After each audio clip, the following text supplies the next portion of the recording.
So, have you ever stood up against something that you felt was unjust by a teacher or an authority figure? Let's start with Jordan. I don't really know if this like counts, but when I was in like seventh grade, my friend broke her ankle, and so she had crutches, and she was walking around on crutches, and we had a substitute teacher for a while, and we all hated her because she was just like rude. But we had to have her for a while because my other teacher was gone. But she got up and was like kind of hopping over to the other table because she didn't want to pick up her crutches, and she fell and like landed on her ankle, and the teacher told her that it was her fault and that she couldn't go to the nurse's office, and she literally couldn't get up and walk.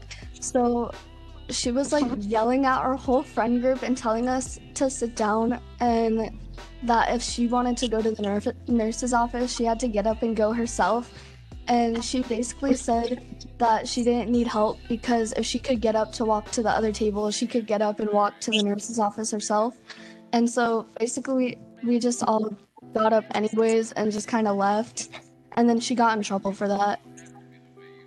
How did you feel about that situation? What do you wish was done instead of what was actually happened? I like wish that we didn't have to just leave class and miss like our class time because I don't really remember what happened. I don't remember if she like took away points on whatever assignment we were working on, but it was just kind of stressful because obviously that was like my best friend and she was in pain and the teacher wasn't letting her leave and was blaming her for it. And yeah.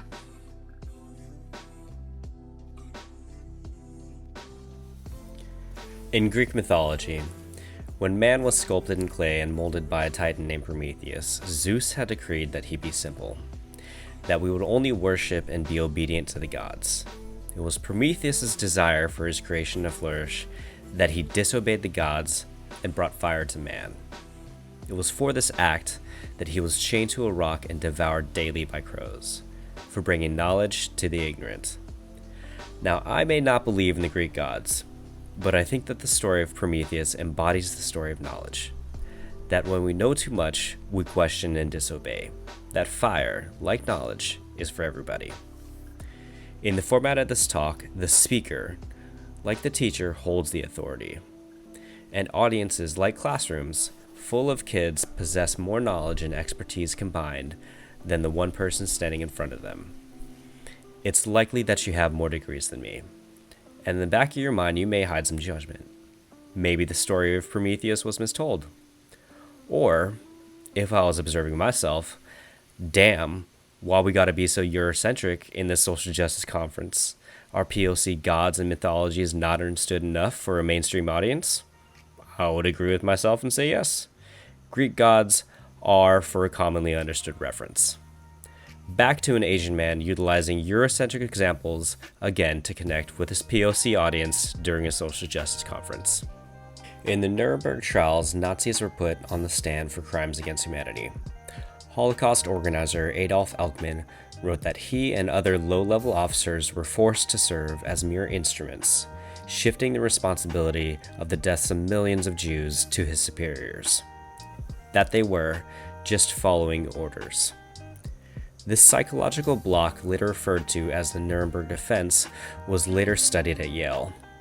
In 1963, a psychologist named Stanley Milgram wanted to study the effects of obedience to authority and personal conscience. Milgram wanted to know how difficult it would be to make ordinary people inflict harm on another person after following orders from an authoritative figure. During a quiz, participants were directed to give electric shocks to actors in another room for every wrong answer.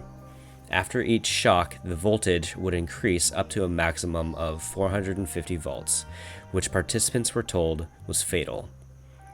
If a participant refused to issue a shock, they would be told the following by the test instructor.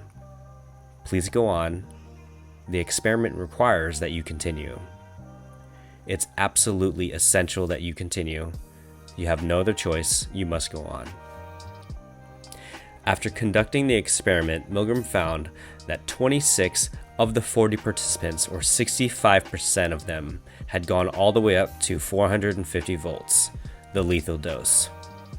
There was no threats, No brandishing of weapons to get the participant to continue to give shocks to a faceless victim.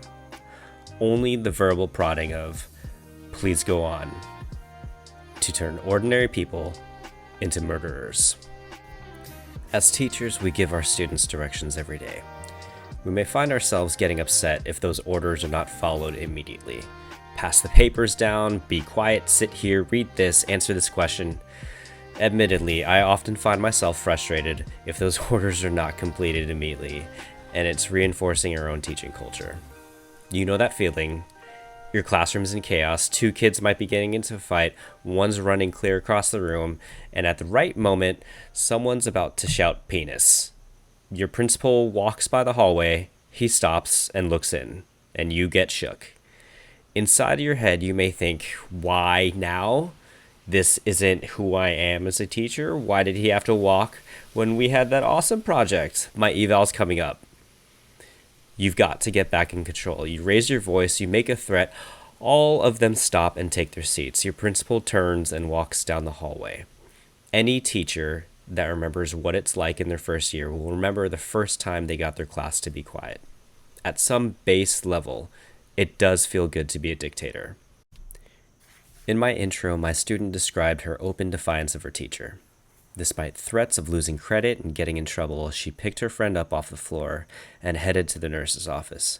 She stood up for her friend, pun intended. We should all strive to be so disobedient. As teachers, we're part of the power structure, and we may find it difficult disobeying our superiors as well. In Disobedience as a Psychological and Moral Problem, Erich Fromm states, "Why is man so prone to obey, and why is it so difficult for him to disobey? As long as I am obedient to the power of the state, the church, or public opinion, I feel safe and protected. My obedience makes me part of the power I worship, and hence I feel strong." So what can we as educators do? Ken Robinson once said, "Education is one of the main ways that communities pass their values and traditions from one generation to the next." What values and traditions are we passing down by the way we conduct our classrooms? Are we teaching them to fear authority, or are we giving them the tools to fight injustice as they encounter it? The ACLU Know Your Rights training is a staple in all of my classes. Through teaching students their own power, they can protect themselves beyond the classroom and in the community. In the grand scheme of things, we don't get to spend a lot of time with our students. They have their own dreams, fears, and anxieties. But we can do our part to teach them how to find their voice and how to fight for a world worth disobeying for. I'll leave you with the words of the 22-year-old activist Sophie Scroll, who spoke out against the Nazi regime as it rose to power. "The real damage is done by those millions who want to survive, the honest men who just want to be left in peace, those who don't want their little lives disturbed by anything bigger than themselves, those for whom freedom, honor, truth, and principles are only literature, those who live small, mate small, die small. But if you don't make any noise, the boogeyman won't find you. But it's all an illusion because they die too. Those people who roll up their spirits into tiny little balls so as to be safe. Life is always on the edge of death. Narrow streets lead to the same places as wide avenues, and little candles burns itself out, just like a flaming torch does. I choose my own way to burn. Let's not simply follow orders and expect our kids to do the same, because somewhere, Prometheus may still be a feast for crows. And it might be time for men to break the chains of a god.